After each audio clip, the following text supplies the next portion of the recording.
It's another weekend of cybersecurity mentoring group, and thank you for joining us today. If you're joining us for the first time, welcome. Cybersecurity mentoring group is a platform where we'll share, we connect, and we learn. Essentially, we bring professionals that have done a little in the journey, and we try to share from their experience. So we have a LinkedIn page where we also communicate and engage. We currently have about 1,000 members. And also we have a WhatsApp group, even though that platform is a closed one, but we try to share information also on the platform. So if you are joining us for the first time today, welcome. You can catch up on other recorded sessions from last year. You can catch them, see the recording on our YouTube channel, which I'm going to show later as we make progress. I think someone's mic is okay. All right. All right. Let's get to the business of today. In case you're just seeing this for the first time, I published this common vulnerability and exposure for Q1 2025. They are a list of vulnerabilities that were published within the quarter, and you can check them on the LinkedIn group. They essentially are a list of things that you should be concerned about. Amongst the 12,000 vulnerabilities that were published, 44 of them have already been exploited.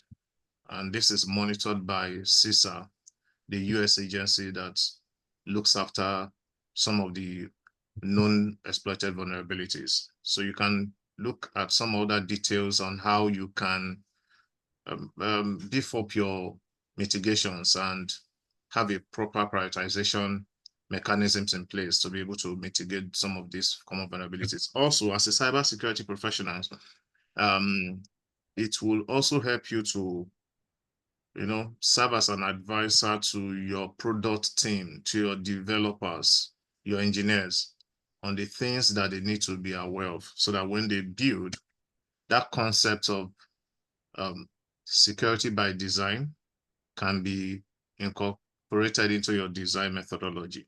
So if you are interested, you can download them on the page. Let's get into today's business. We are having today, so I think this is the first time we'll be having something touching on privacy. And so I always do, I'll go on my LinkedIn and start looking for my connections. And then I reached out, I think it was sometime in April or March, I reached out to Yetunde, and she was kind enough to accept for today. And so we are having Yetunde today. And Yetunde is a cybersecurity and privacy manager. And you can see the top industry certifications that she holds. And thank you this evening for joining us, Yetunde. I hope you are doing well. Yes, I am doing well. Please, am I audible? Yes, you are. I can hear you. Okay, okay. Can you also see me? Yes, I can see. Yeah, it was. All right, yeah. All right, great. All right, welcome. So let's get right into the conversation, and just also ground rule. If you're not, again, if you're not speaking, just mute your mic. There's a section where you would be free to ask questions, and even as we kick off the conversation, if you have questions, you can put them in the chat. When it's time, I'll pick them up and I will read them to Yetunde for answers. All right, let's go to the beginning of the conversation. Again, this is about a top topic that has generated a lot of attention, not lately, but since people have become the focus of products and services, and therefore your information and everything about you is out there. So today, Yetunde will be sharing some perspective on how organizations can align their business and their products and people to achieving some level of sustainable trust. And we will be unpacking that element of trust and how privacy really can help the image of the organization. So let's get to meet Yetunde. So Yetunde, our people would like to meet you, and as much as you're comfortable to let us know about you, yeah, the floor is yours. All right. Thank you very much. First of all, thank you so much, Wale, for having me on this platform. Thank you very much. And I'm happy to be here, and I'm happy to share with you, my experiences and some insights that I would think I would bring today. So a little about me. My name is Yetunde Olofinle, and I currently work as a cybersecurity and privacy manager at a global consulting firm. And what I do is part of my responsibilities or my job is to help, these organizations, our clients, to help them navigate and solve their complex cybersecurity and privacy problems. My work spans across risk management, data protection and privacy, standards implementations, cybersecurity, and even privacy capacity building, things around training, awareness, and all of those, and also strategy development, strategy transformation for these organizations. But let me just give you a background, a little bit of my journey, how I found myself in this cybersecurity and privacy that I do today and I love so much. Many years ago, some years ago, I think, like 8-10 years ago, I was a loan officer. So I used to work in a microfinance bank, and I was selling loans. And honestly, it got to some point where I felt that I wanted more. I was a bit stuck, and I was not satisfied. For lack of a better word, maybe unhappy. At some point, it got some point, and I just wanted more. I didn't know what I wanted. I know that I'd always wanted to be a consultant, but I didn't know how I was going to achieve that. I didn't even know how to become one. And I didn't know what next I wanted to do, apart from what I was currently doing. But I wasn't happy with what I was doing. So one day, a friend of mine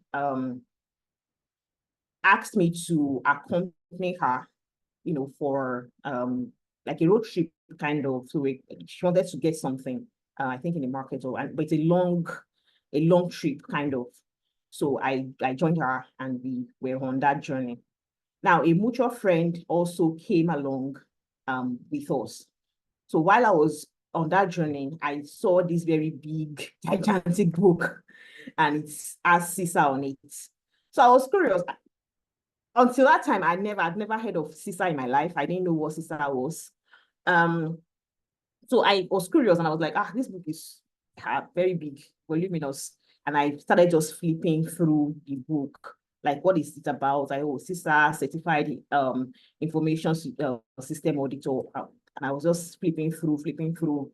And I found myself in domain 5. At the time, I just saw domain 5, and I saw protection of information assets. And that's immediately just caught my attention. And I'm like, okay. And I started, I just paused. I was flipping, but I just paused flipping.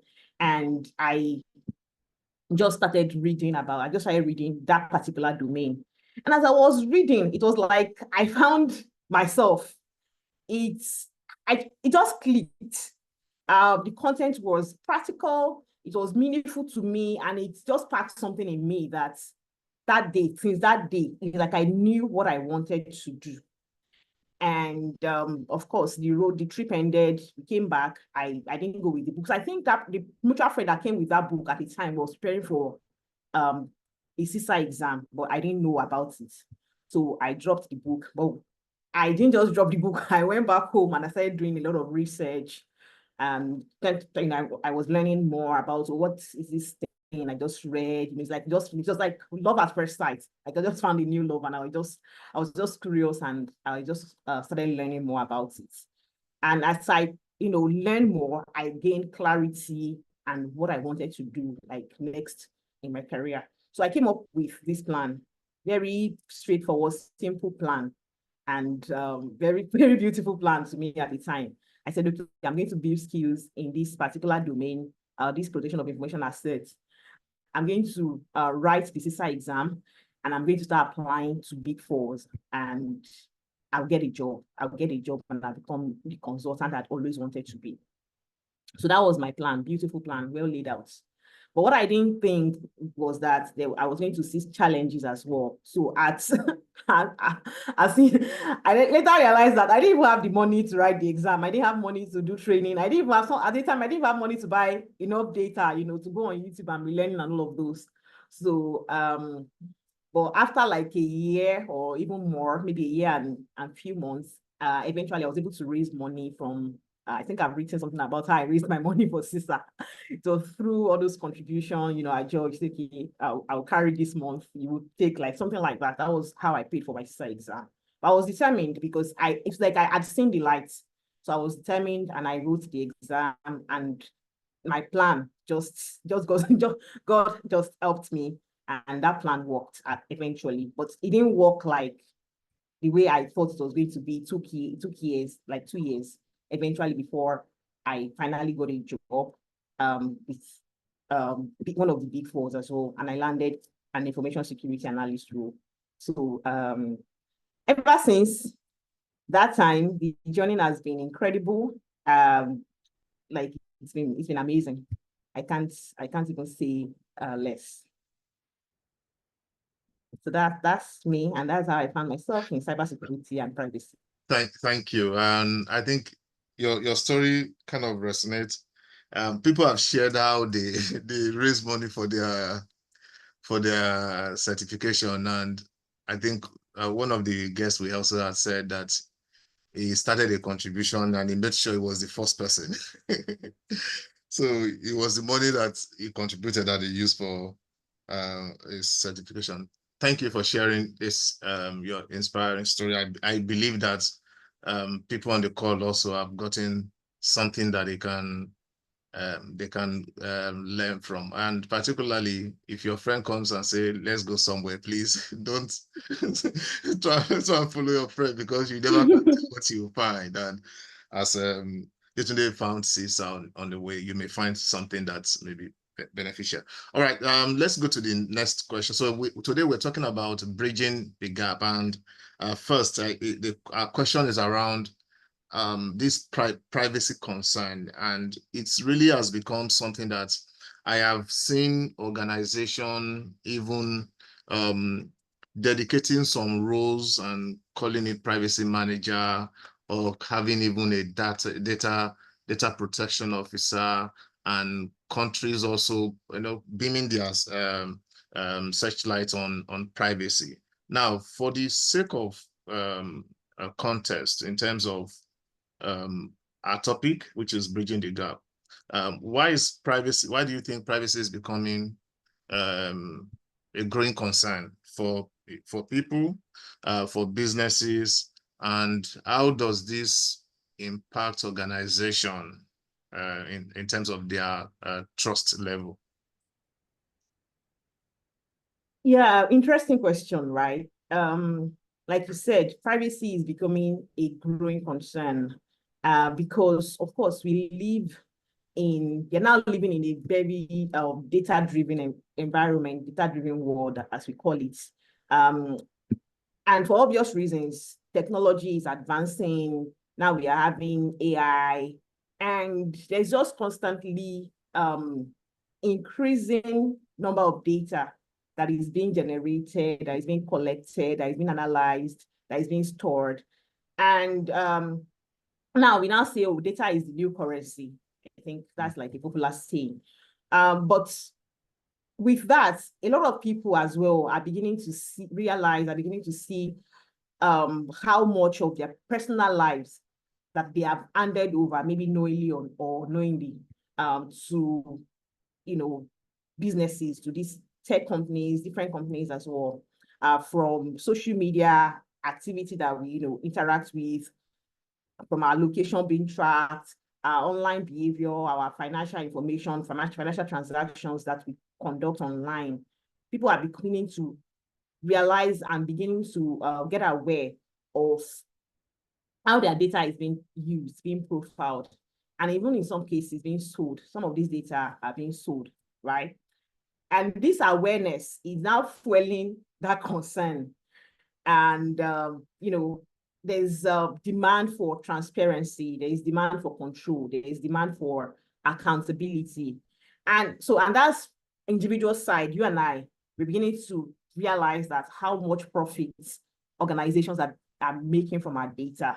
And even beyond the profits, we're beginning to see how our footprint on digital space is giving that kind of identity. We are leaving a trail, and how this can be tied to our identity and all of those. And we want control, we want transparency, we want accountability. Now, also from the business side of things as well, there is regulatory pressure, there's regulatory scrutiny. We have data protection laws in Nigeria, we have the NDPA. Globally, there's GDPR, there is in California, we have Canada, all over the world, different countries are enacting their own data protection laws or regulations one way or another. So there is a lot of awareness. Awareness is increasing. People are beginning to be aware. Regulators are also taking businesses accountable. Now, the expectation is businesses should demonstrate responsible data practices. And if you're a business today and you are not willing to, prioritize privacy, customers can easily switch brands, because if trust is now the currency, right? And if you breach their trust, they will take their trust with them. They will switch brands. You're not the only brand. So it's important, it's a growing concern. And it's important that privacy is prioritized, because that's evolved beyond just being a regulatory thing, beyond just being a maybe compliance kind of checklist. It's now, I call it a premium brand value for organizations that want to build trust. They need to prioritize privacy, and it's a concern. Now, how do you do this? Because now that trust is the issue, and it affects how much people are willing to share. So people are not ready to be loyal to you as an organization. Customers are not ready to be loyal to you as an organization if they cannot trust you. And that trust is also embedded in how you treat their privacy. And we've also seen this play out in backlash from high-profile data breaches, when maybe some organizations, businesses suffer data breaches, or maybe any organization that you've perceived, or maybe it's been in the news that they have this unethical data handling, right? Beyond the fines, beyond maybe regulatory sanctions that they get, there is also reputational damage that is it to it. There is that confidence erosion from a reputational kind of things from customers, like you might lose your customers' confidence. So it's important that any organization, any forward-thinking organization that really want to sustain trust, that want to build trust, that want to boost loyalty, customer loyalty, they then need to prioritize privacy, because you can't say you want to build trust without making sure that your privacy is in order.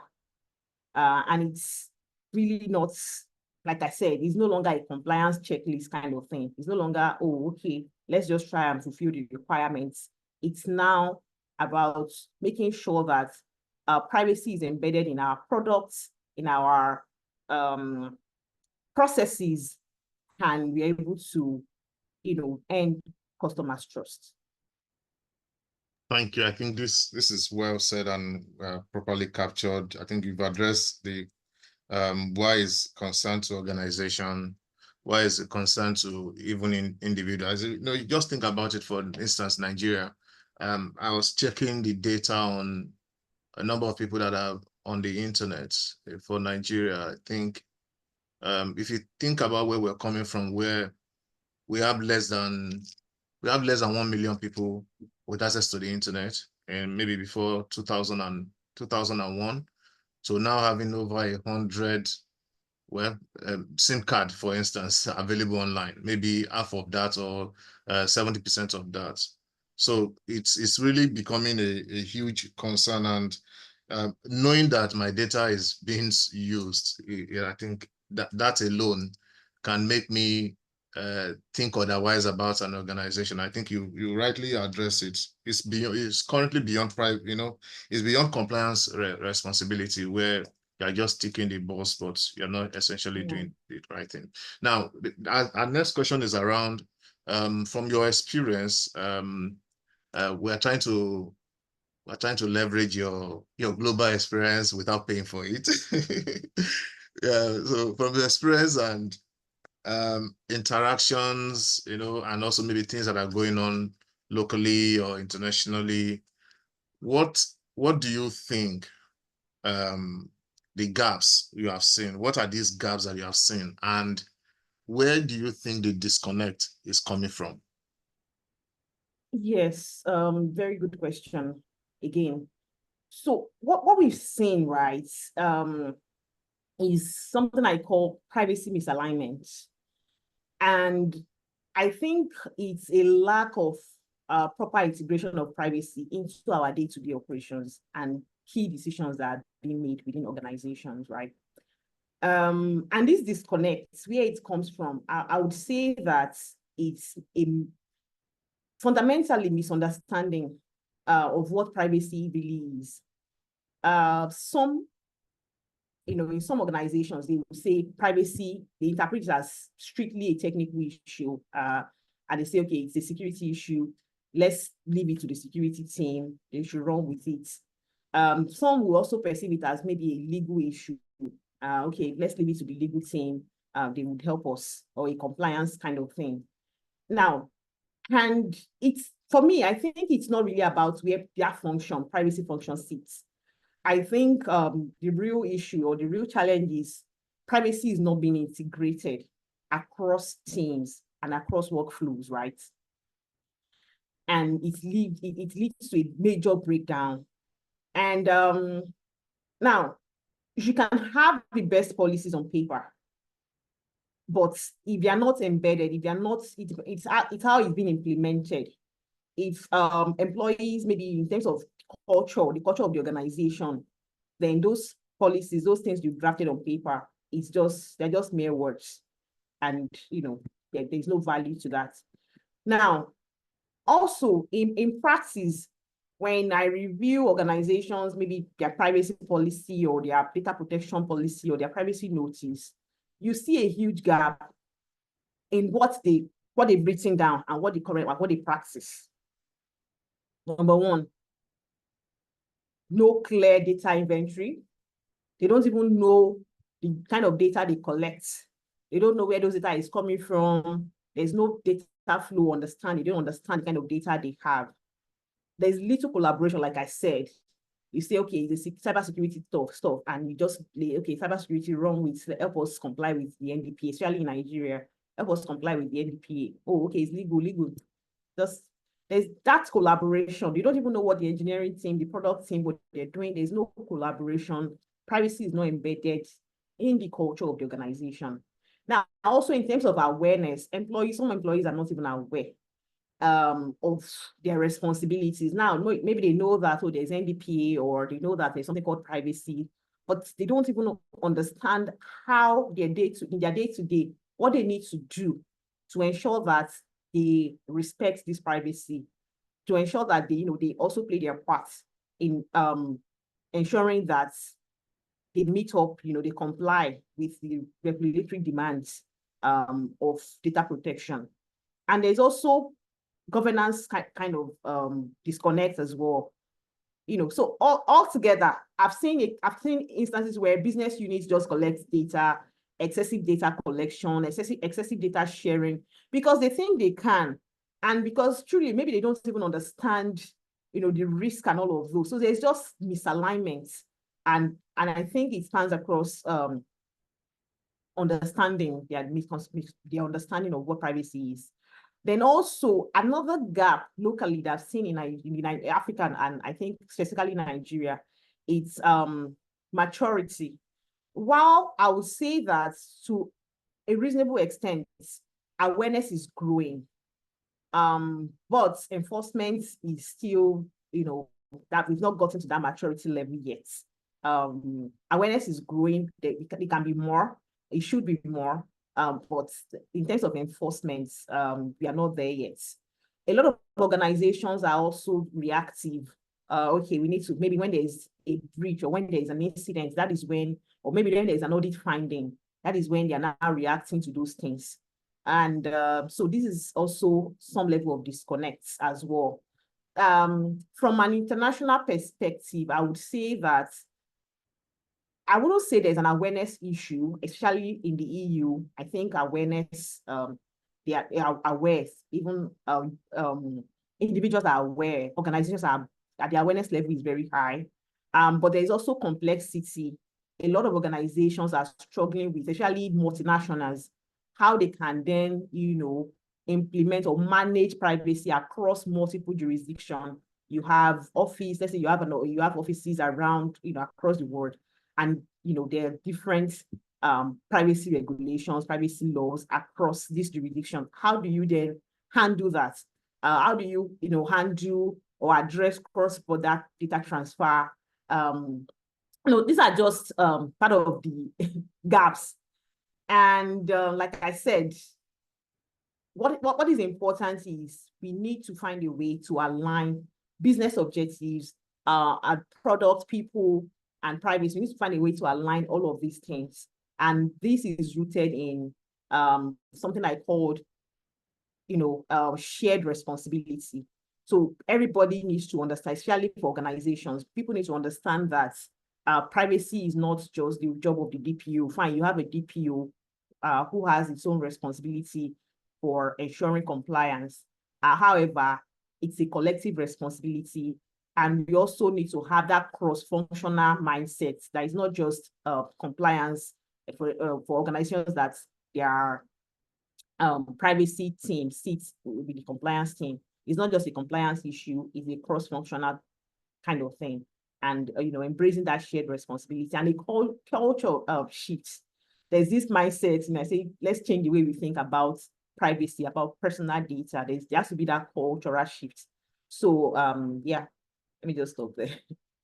Yeah, thank you. I think one point I would like to buttress here is actually an example. I probably may have shared it before, maybe in an engagement like this. So one of my colleagues, I think they marketed a product to him and he liked it and thought that that product would be good for me.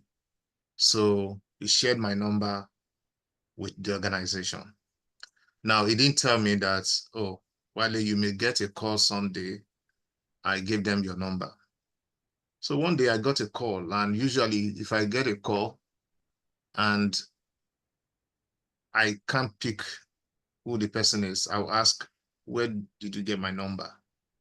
And they were so sincere. They said, yeah, they got my number from XYZ. So I said, okay. I said, I'm sorry, I'm not interested in the product, but I will reach out to the person that gave you my number. So I called my guy. I said, I got a call from this person. Who are they? He said, oh, Wale, I thought they're selling a product and I thought you would like the product. That's why I gave them your number. I said, yeah, thank you. But next time, maybe you ask me about it before you give out my number. So oh, he apologized. Then maybe 3 days after, I think they passed this number around.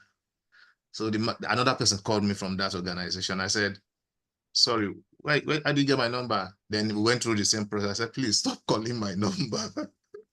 Stop calling my number. So that's awareness that even though I have your number, right, I can't give out your number without coming back to you to say, yeah.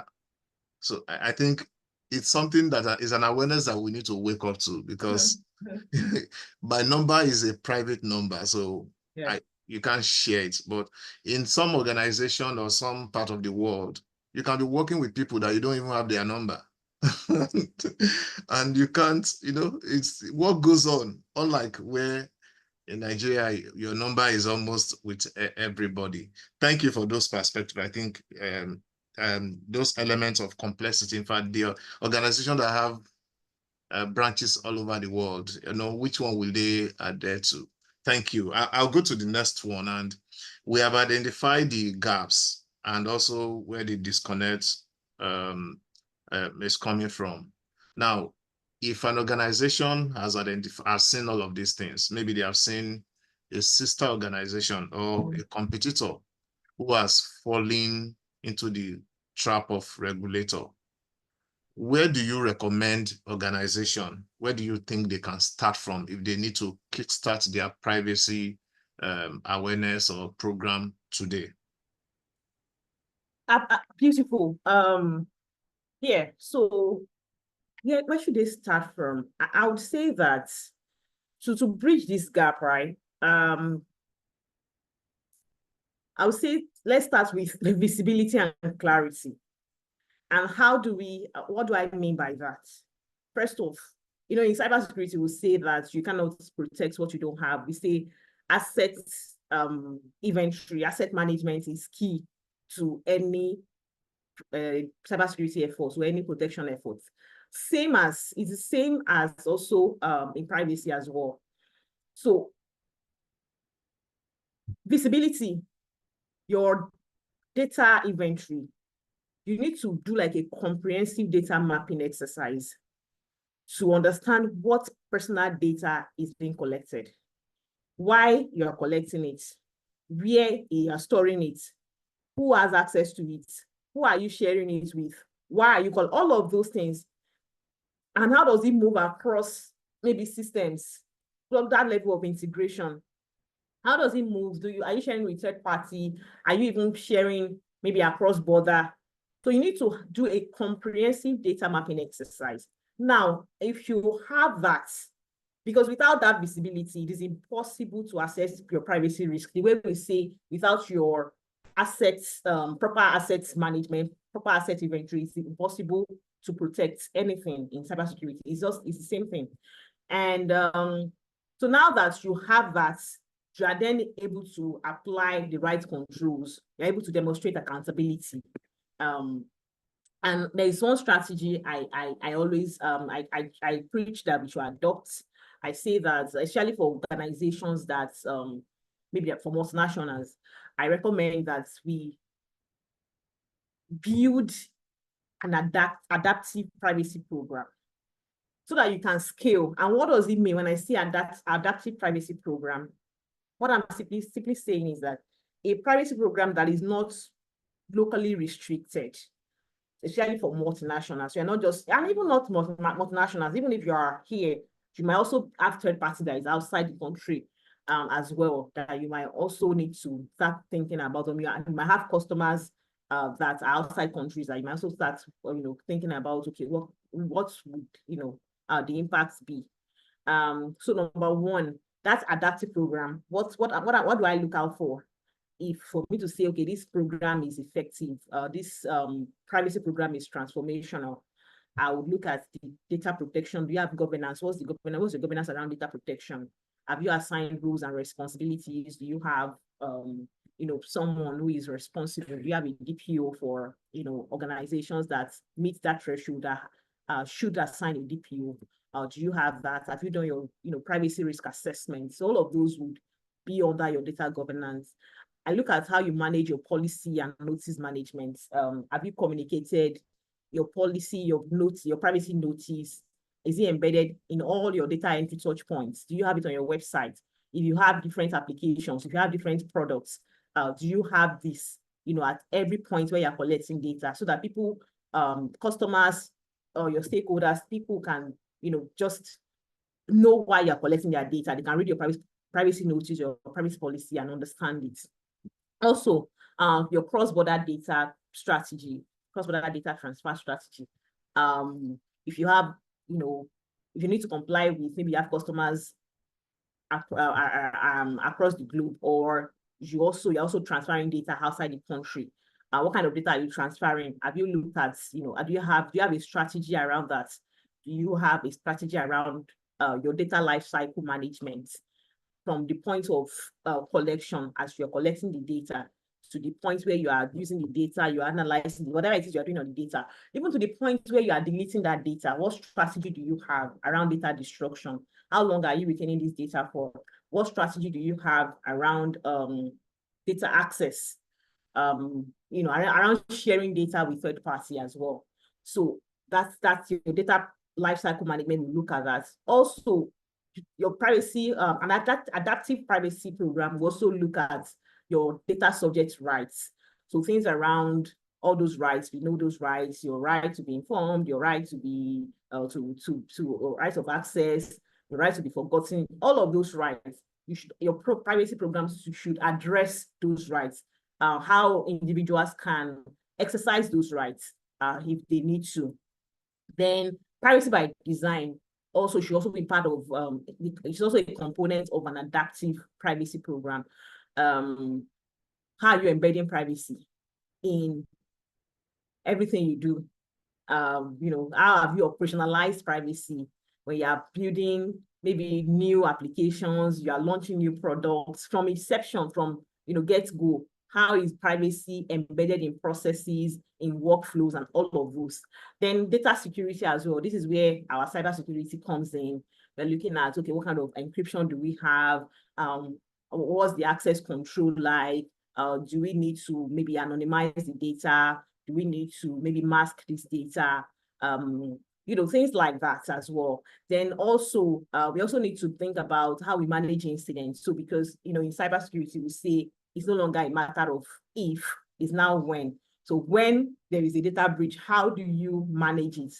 And it's not when that incident happens. That's when you now, start saying, hey, running data scatter, it will be very chaotic. So you need to be very proactive.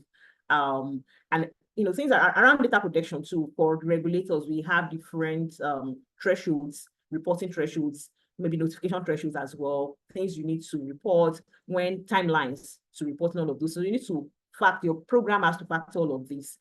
Things around third party as well. How do you engage third party? What kind of agreement are you signing with third party processors? And all of those. Then training, awareness. There's not too much of training. You need to build capacity. You need to create awareness. You need to, and you don't do one size fits all training or one size fits all awareness. No, we need to do role-based awareness. The training that HR team will receive should be from what product team will receive, should be from what IT will receive, should be from what customer relations, marketing. So we need to have this role-based training. And these are what I think would make your privacy program adaptive and scalable, regardless of your jurisdiction or regulations. Regulations can change, it evolves. So something can happen tomorrow, but if you have built that foundation, you can always just scale and adapt.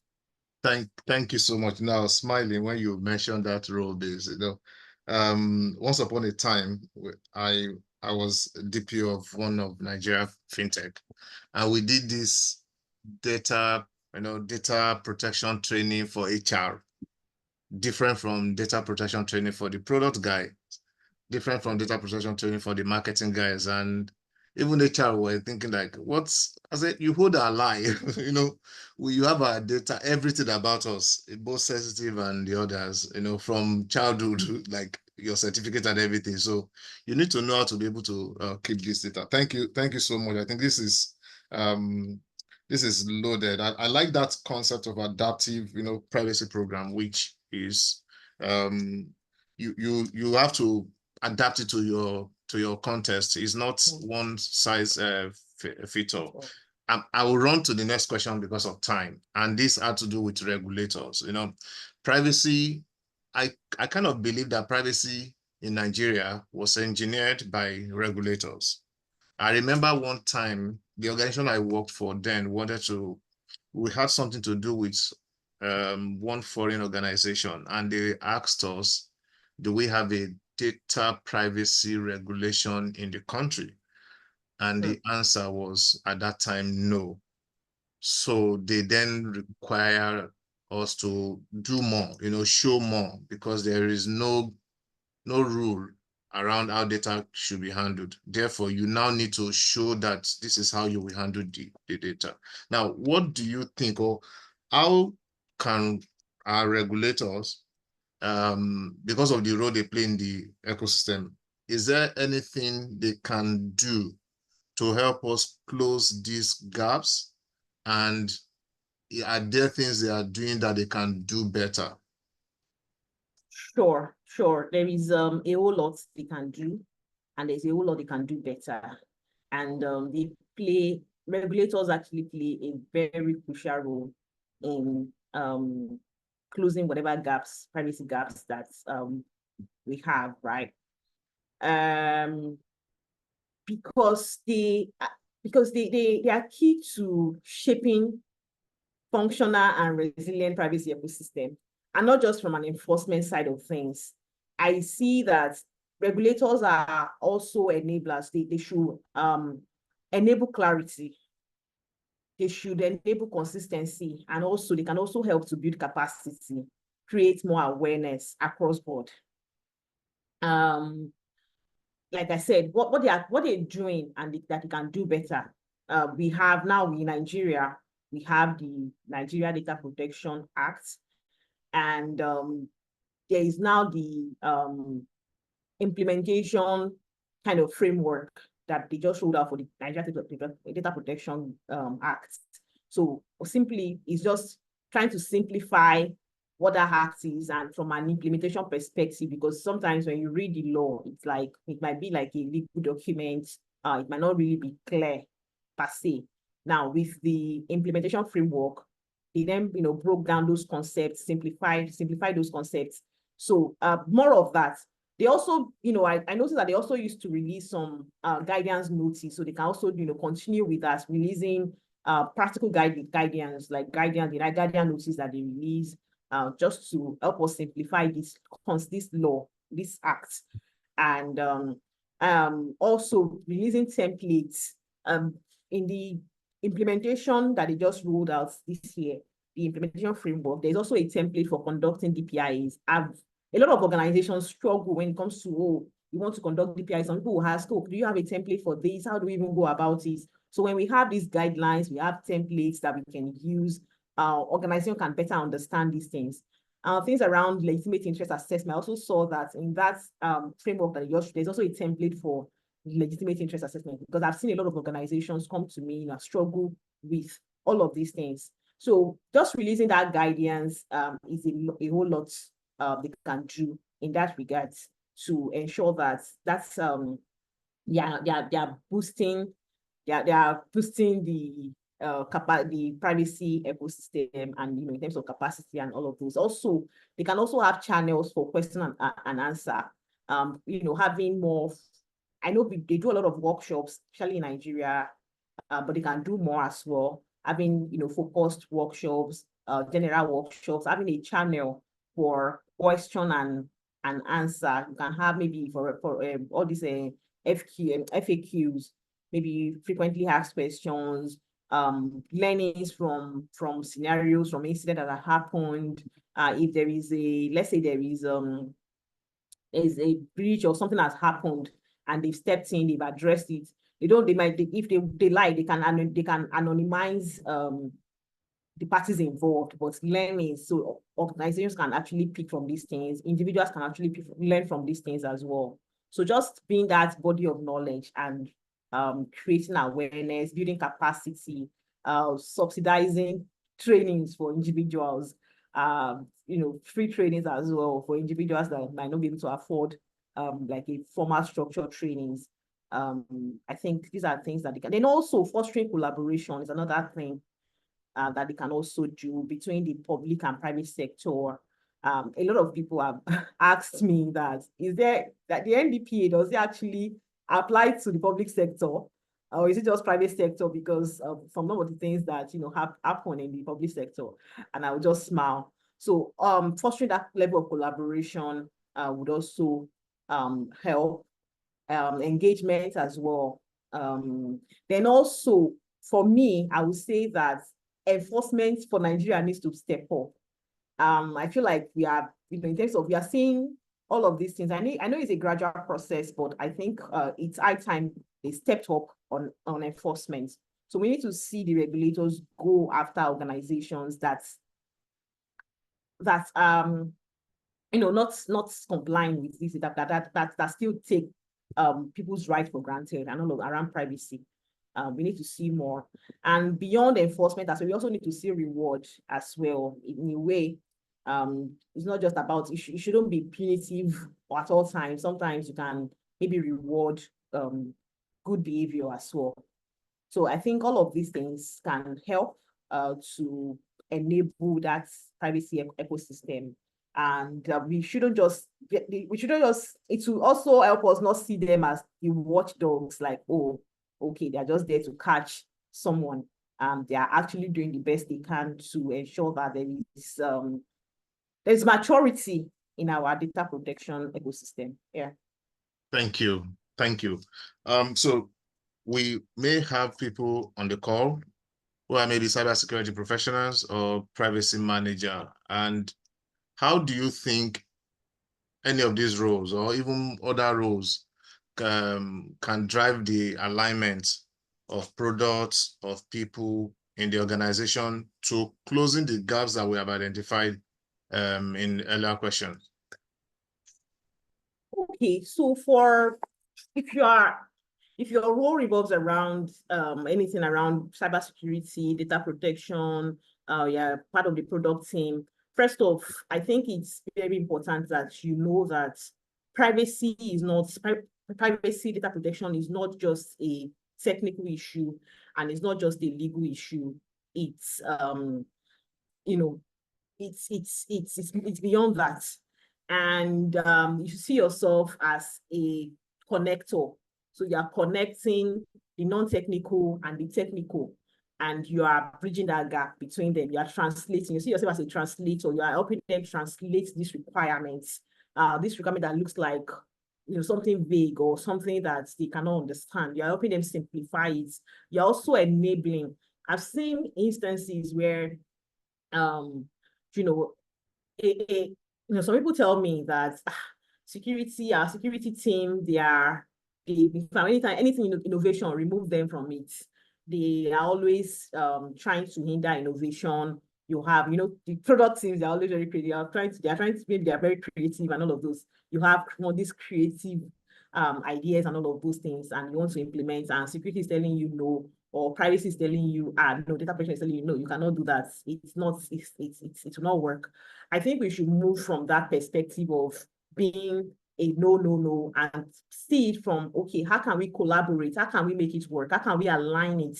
At the end of the day, it's one business, and the business objective is clear. You want to maybe satisfy your customers, you want to comply with laws, you want to make generate revenue and all. So is this overall objective that connects us together. So let's find a way to not just be the one saying no to all these beautiful initiatives, but let's find a way that we can collaborate and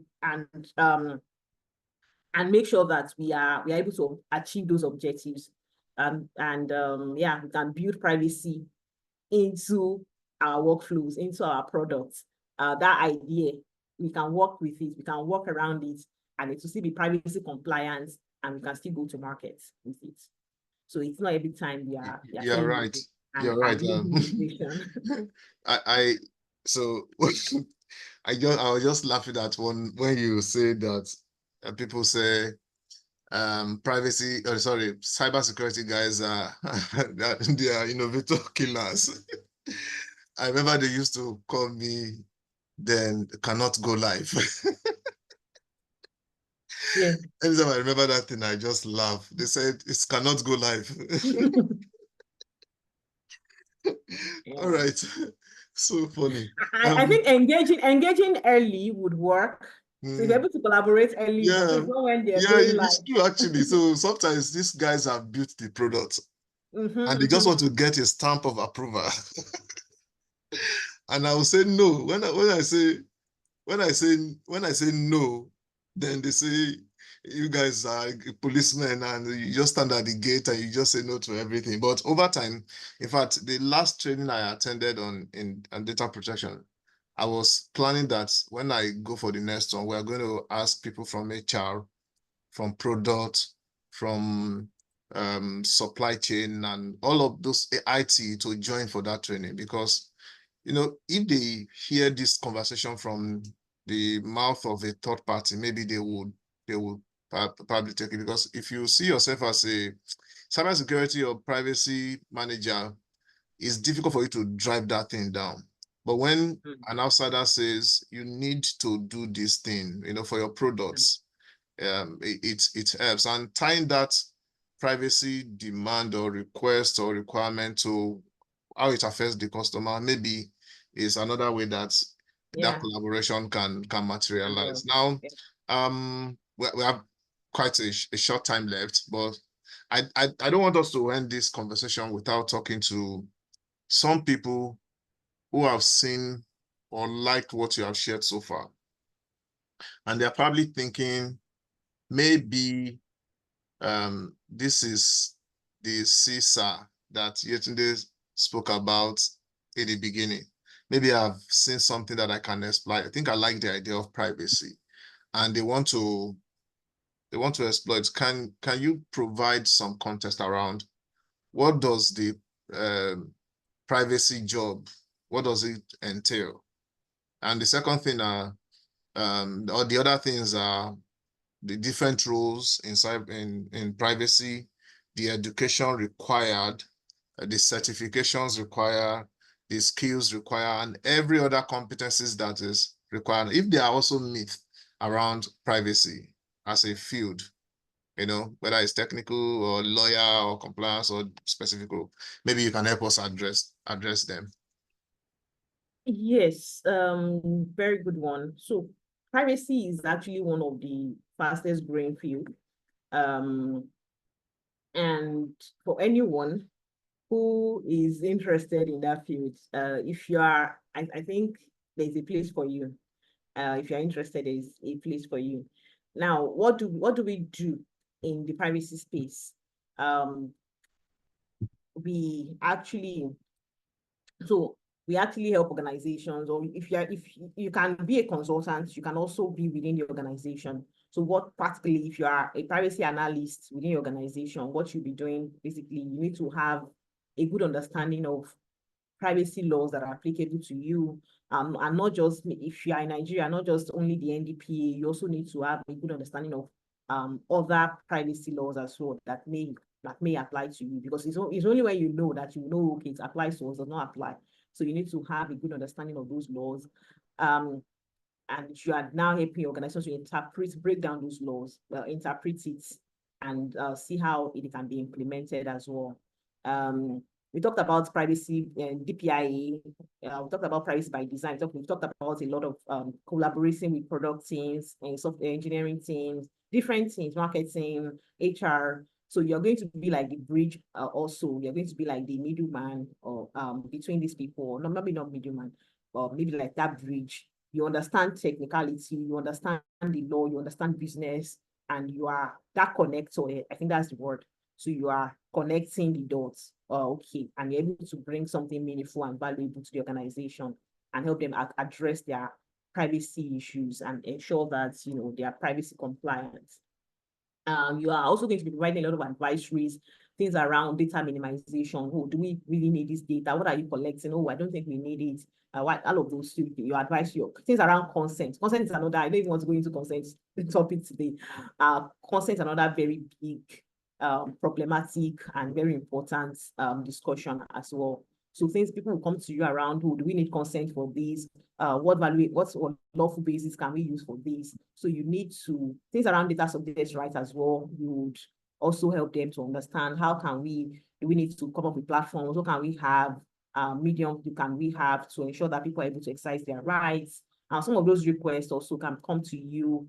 You're able to also maybe respond to those requests or channel it to the right channel that will then address those requests. Things around, you're also going to be working closely with the security team to put in place incident management, so that any incident that concerns privacy, any privacy incident, do we need to notify the regulator, or do we need to notify the affected individuals, things around that. So you also play a part in that. Also educating third party, building capacity, training. You do a lot of training in that field as well. if your job entails, if you're in the data protection or privacy space, you'll be training different teams, train your third party, train employees, create awareness, and all of those. So it's an exciting one. Yeah. Now, around skills you need to build, I think I've mentioned, so you need to build risk management skills. You need to be grounded in data protection and privacy. You need to know data protection laws. You also need to know the business. In fact, it's important that you know your business, like the organization you are working with, or you are working in, or you are working at.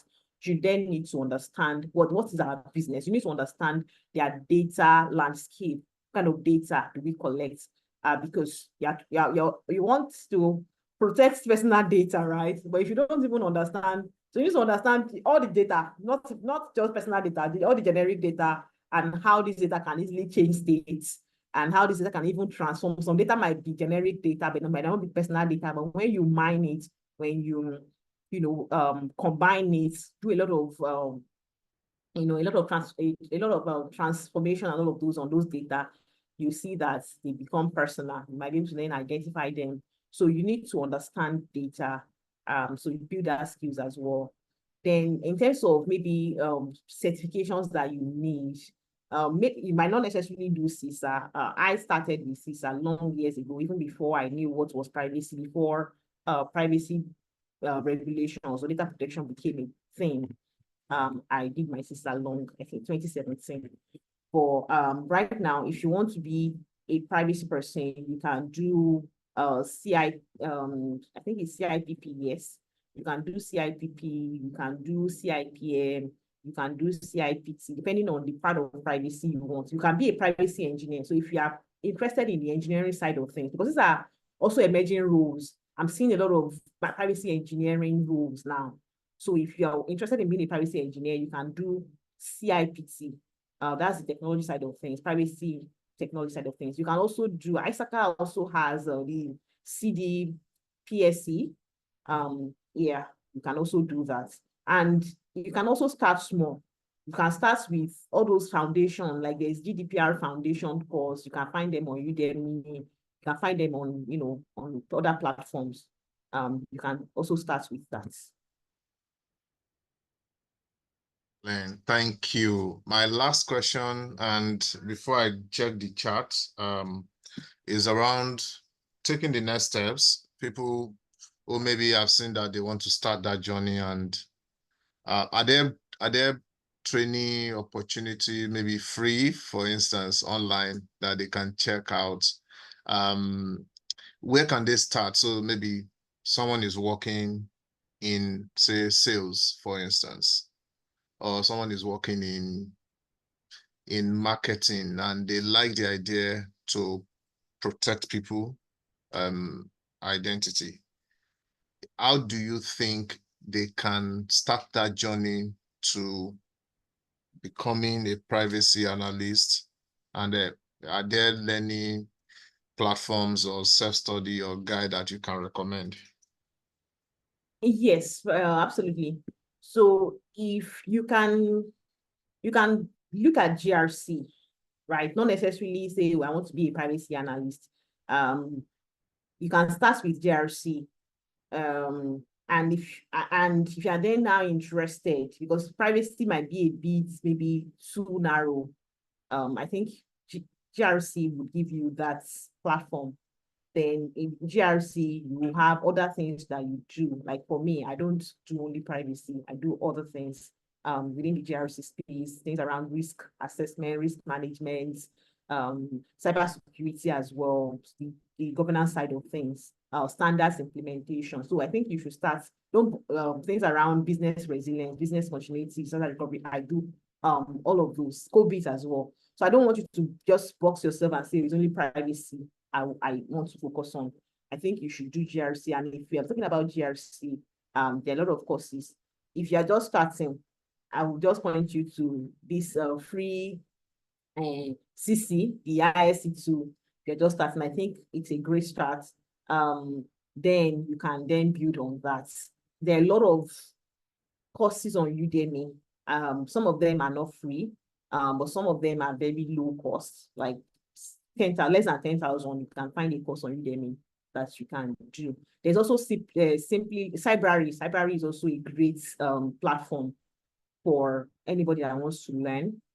There's also this person I'll drop, I think it's Pab, he's an Indian guy, very amazing guy. He has like valuable content on YouTube. Just type, I think GRC practical something on YouTube, and I think it's Prab, Prabh or so. It has amazing content on YouTube for anybody that wants to transition to GRC. So yeah. There's also Simply Learn as well. Thank you so much, Yetunde. I think if you can, please, Cybrary, if you can help us just maybe drop some of those Link. Okay. link on the chat, just put them in the chat room. Let me just quickly get this. Thank you so much. And I think you mentioned this CC. I'll probably speak about CC later. We are planning a program for we're aligned to CC in CSMG.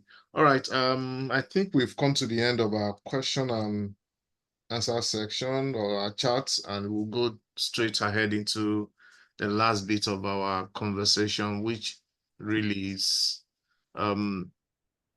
so yeah, we started this course sometime in April, and I think today we had our 17th class. We should be wrapping up by Thursday, and we will take some rest and then come back for another program. And we've had Akumi has been very consistent, going on hands-on for cybersecurity professionals. And in fact, I made a publication, I think earlier this year or late last year, about sought after cybersecurity skills, competencies, and certifications. And we've looked at the top tools, the top certifications, and the I think the top tools, certifications, and expectations of employers for different roles. And cybersecurity analyst or cybersecurity or information security analyst was #1 role. And secondly, this particular technology, which is MD, Sentinel, yeah, we're part of the top tools that we found in a lot of vacancies. And so we were kind of, it was almost like we were precise in choosing this course, and we've had fantastic audience, good attendance, and also our facilitator has been very, very wonderful. We will be wrapping up on Thursday and then take a break, but by July we'll kick off another training, which we'll be looking for facilitator. Is for now is a voluntary, so we're looking for people who want to help others grow in the industry. So I'll be putting up some information around the type of people we're looking for. On the right hand side is some of the things that we try to help people who are interested in cybersecurity to have some digital footprints on cybersecurity. So we develop content and then share them to maybe help people understand cybersecurity, secure family tips, cybersecurity stories, things that happen. Like there was a story one time of someone who installed CCTV for people and was having access to CCTV footage of people, especially female clients. So we kind of turn it into some stories for people to learn that you need to take control of your systems. Anything that have access to your internet in your house, you need to take advantage and take control of them. So cybersecurity brings about questions, and cybersecurity tips are things around awareness that we try to share in cybersecurity. So if you are interested and you would like to, contribute, you can reach out to me. We have a template already. Just provide the content, review, and then we'll share. It helps to give you that footprint as a commitment to the field, and also we never can tell who is looking at some of those publications and may find that you are a candidate that is fit for purpose. All right, let me go to the chat. I think there are some chats. Yeah, there's a question for question on PRAB. I think it's PRAB. If you can help get the link, I think you shared the link. Yes, I dropped it already. Thank you. Yeah, Prabna, thank you for that. And yeah, someone is asking if we have a WhatsApp group. Yeah, we do have a LinkedIn group. Let me just go there. We also have a WhatsApp group. So this is our LinkedIn group. We currently have over 1,000 members. We then have a YouTube. On our YouTube channel, you will find all of the programs that we have had, chats like this that we've had since last year or 2 years ago. You'll find it on that channel, and you can follow in case you've missed some or you're just joining us for the first time. I think this month has been the busiest. We had 3 guests this month, and thank you so much, Yetunde, for honoring today, which is the last day of the month, and we'll be planning for the next one, which is June 14th. And I can't see any more question in the group. If you are interested in the group, usually we try to make sure that we know people that are joining the group. So you can chat me. I'm available on LinkedIn. I will share the link for you to complete and register. Then I'll add it to the WhatsApp group. But please understand that the WhatsApp group is just for information sharing. For instance, the program I'm planning that we'll have in July for the cybersecurity training, it's going to be 8 weeks. We'll start recruitment from the group before we go online.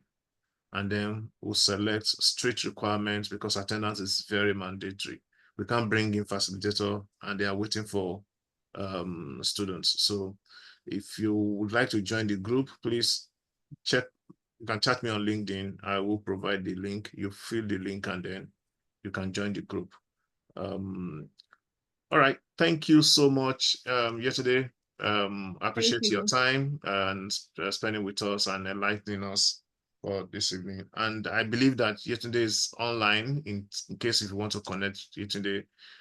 She will be glad to guide you in case you are interested in building your path in cybersecurity and also following privacy.